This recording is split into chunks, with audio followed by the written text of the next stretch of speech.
आपकी ओपीडी में एक बाबा आते हैं और वो कहते हैं डॉक्टर साहब मुझे बाईं ओर छाती में बहुत दर्द हो रहा है। आप अपने एक प्रोविजनल डायग्नोसिस अपने दिमाग में बना लेते हैं और मरीज को तुरंत बोलते हैं कि भैया अपना ईसीजी करवाओ। आप अपने नर्स को बोलते हैं कि भैया इसका ईसीजी करो। ईसीजी जब नर्स करती है तो वो मरीज को वापस लेकर आती है और कहती है डॉक्टर साहब मरीज को तो ऐसे छाले हो रहे हैं। अब आपकी डायग्नोसिस पूरी तरीके से चेंज हो गई। तो आपको आज से ये समझ में आना चाहिए कि हर छाती का जो दर्द होता है, चेस्ट पेन है, वो हार्ट अटैक नहीं होता है। जब भी मरीज आपके पास चेस्ट पेन की कंप्लेन लेकर आ रहा है तो हमेशा चेस्ट पेन की कंप्लेन को डिलिनिएट करो और कॉजेज रूल आउट करने का ट्राई करो। कॉजेज हमेशा सोचो चमड़ी से लेके स्पाइन तक, स्किन टू स्पाइन, ऐसे कॉजेज हमेशा सोचो। तो आज अपन वही छाती का एक ऐसा दर्द जो चमड़ी में प्रेजेंट करता है उसके बारे में पढ़ेंगे, जिसको अपन कहते हैं हर्पीज जॉस्टर। तो हर्पीज जॉस्टर जब भी आपके पास प्रेजेंट करता है तो वो आपके पास प्रेजेंट करता है सिंगल डर्मेटोम में। डर्मेटोम क्या बोला है भैया? डर्मेटोम एक ऐसी पट्टी है जहां पर नर्व घूमती रहती हैं। तो ये सारी डर्मेटोम के हिसाब से आप इसके हिसाब से प्रेजेंट कर सकते हैं कि हाँ भैया क्या क्या डर्मेटोम है। यूजुअली आपने जब भी पढ़ा होगा हर्पीज, जो आपने देखा होगा वो थोरेसिक में पढ़ाया होगा, जिसने भी पढ़ाया होगा कि भाई थोरेसिक में इन्वॉल्वमेंट आया, अपन ने भी जो फोटो ली वो थोरेसिक वाली ली। पर हमेशा याद रखिए ओपीडी में न जाने कितनों मरीज आपके पास आएंगे जिनको जो लेग्स वाला डर्मेटोम, आप देखिए जो L2 L3 वाला डर्मेटोम है, इसमें भी अगर छाले आए पानी वाले तो ये भी आपका हर्पीज है। हर्पीज में कुल मिला के जो लीजन्स होते हैं वो कैसे होते हैं? सिंगल डर्मेटोम को इन्वॉल्व कर रहे होते हैं, मल्टीपल ग्रुप्ड वसाइकल्स होते हैं। वसाइकल्स का मतलब होता है पानी भरे हुए छाले जो कि 1 सेंटीमीटर से कम हो। तो मल्टीपल ग्रुप्ड पानी भरे हुए छाले जो सिंगल डर्मेटोम को इन्वॉल्व कर रहे हैं और साथ में दर्द के साथ आ रहे हैं, उसको अपन कहते हैं हर्पीज जॉस्टर। अल्टीमेटली भैया हर्पीज जॉस्टर क्या बला है? बचपन में सबको माताजी कभी ना कभी तो हुई होगी। तो अगर माताजी आपको हुई है तो किससे होती है भैया माताजी?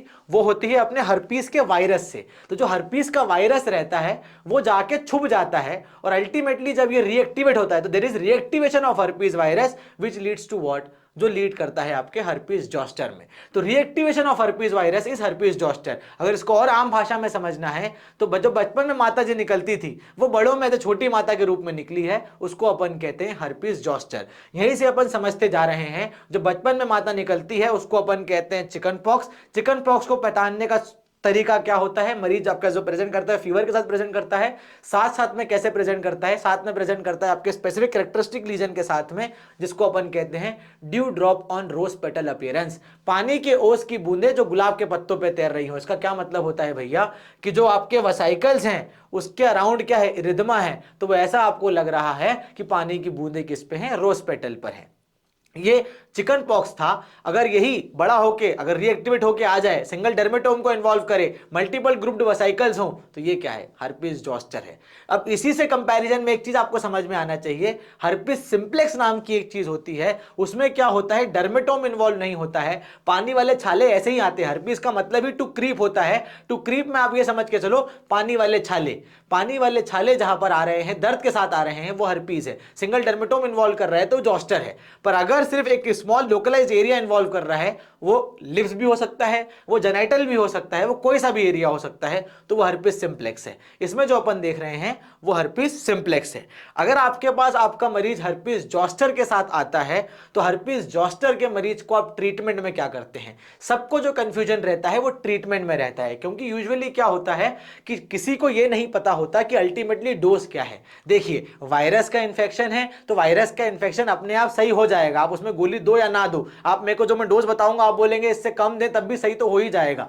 पर इसलिए इंपॉर्टेंस है इस डोज का क्योंकि अल्टीमेटली जो अपन एंटीवायरल देते हैं उसका इंपॉर्टेंस ये रहता है कि जो वायरस का रिएक्टिवेशन है, जो वायरस नसों के अंदर से आ रहा है, वो न्यूरैल्जिया बाद में कम करवाए और जो कॉम्प्लिकेशन उसके कारण होने वाले हैं, to prevent the complication we are giving the antivirals, not to treat the disease. इसलिए आज से पता रखो कि जो बराबर डोज है आपको उसी डोज में आपकी एंटीवायरल देना है। अगर आपके पास हर्पीस जॉस्टर का मरीज आ रहा है तो आपको अपने प्रिस्क्रिप्शन पे इसको ट्रीटमेंट में क्या लिखना है? इसको आपके ट्रीटमेंट में लिखना है भैया एक टॉपिकल एंटीबायोटिक का क्रीम, कोई सा भी प्रिफर कर सकते हैं आप। सोफ्रामाइसिन प्रिफर करो, दिन में 2 बार लगाने के लिए बोलो जहां जहां पर छाले हैं। असाइक्लोवीर का जो डोज है, आज सारी चीजें क्लियर करके जाओ। अगर जॉस्टर का मरीज है तो असाइक्लोवीर का डोज जो होना चाहिए वो 800 mg होना चाहिए। दिन में कितनी बार देना है? दिन में 5 बार देना है। कितने दिनों तक देना है? 7 दिन तक देना है। तो जॉस्टर का जब भी मरीज आए, tablet acyclovir 800 mg 5 times a day for 7 days. 400 mg नहीं देना है, 3 बार नहीं देना है। अगर आपके पास हर्पीस सिंप्लेक्स का मरीज आता तो उसमें असाइक्लोवीर का डोज होता 400 mg 3 times a day for 7 days. पर आपके पास तो जोस्टर का मरीज आया है, इसलिए उसका ट्रीटमेंट क्या होना चाहिए? असाइक्लोवीर 800 mg 5 times a day for 7 days. साथ में मरीज को क्या होता है? साथ में मरीज को रिएक्टिवेशन कहां से हो रहा है? नर्व से हो रहा है। तो अल्टीमेटली क्या होगा? न्यूरल पेन होगा, न्यूरैल्जिया होगा। तो उसको न्यूरैल्जिया को ट्रीट करने के लिए आप एक उसमें न्यूरोपैथिक पेन को ट्रीट करने के लिए एक ड्रग ऐड कर सकते हैं, जो यूजुअली प्रिफर्ड कॉम्बिनेशन होता है मिथाइल कोबालामिन प्लस प्रीगाबालिन का। तो मिथाइल कोबालामिन प्रीगाबालिन भी आप दे सकते हैं। जो आपका असाइक्लोवीर है वो आपको 7 दिन तक ही देना है। मिथाइल कोबालामिन और प्रीगाबालिन जो है आपको लंबे समय तक चलाना पड़ सकता है, क्योंकि न्यूरैल्जिया लंबे समय तक परसिस्ट कर सकता है। यूजुअली देखो ऐसा होता है कि न्यूरैल्जिया में यही ट्रीटमेंट नहीं होता है, न्यूरैल्जिया में और भी ट्रीटमेंट होते हैं। अगर न्यूरैल्जिया की क्लास कभी अपने को लेना हुई तो अपन न्यूरैल्जिया की क्लास में पढ़ेंगे कि अल्टीमेटली न्यूरैल्जिया में और क्या क्या अपन ड्रग्स दे सकते हैं। या आपने ट्रीटमेंट करना सीख लिया। इसके साथ साथ आप एक और चीज सीख के जाइए आज, कि जो मिथ्स होते हैं, रिलेटेड मिथ्स होते हैं हर्पीस जॉस्टर से, वो अपन समझते हैं।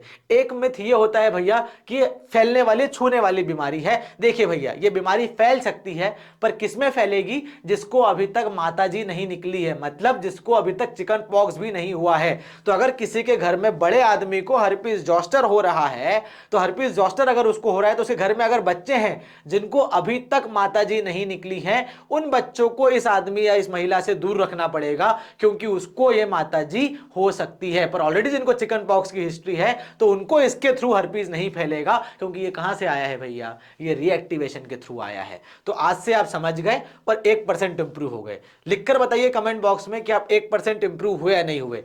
ऐसे ही 1% और अच्छे से और इंप्रूव होने के लिए आप हमारे ऐप को फॉलो कर सकते हैं। ऐप का लिंक मैं डिस्क्रिप्शन में डाल रहा हूं, वहां पे हमारा 1% बेटर का कोर्स है। आप वहां जाकर ऐसे ही रोज 1-1% इंप्रूव हो सकते हैं और नई ऊंचाइयों को छू सकते हैं। Thank you very much.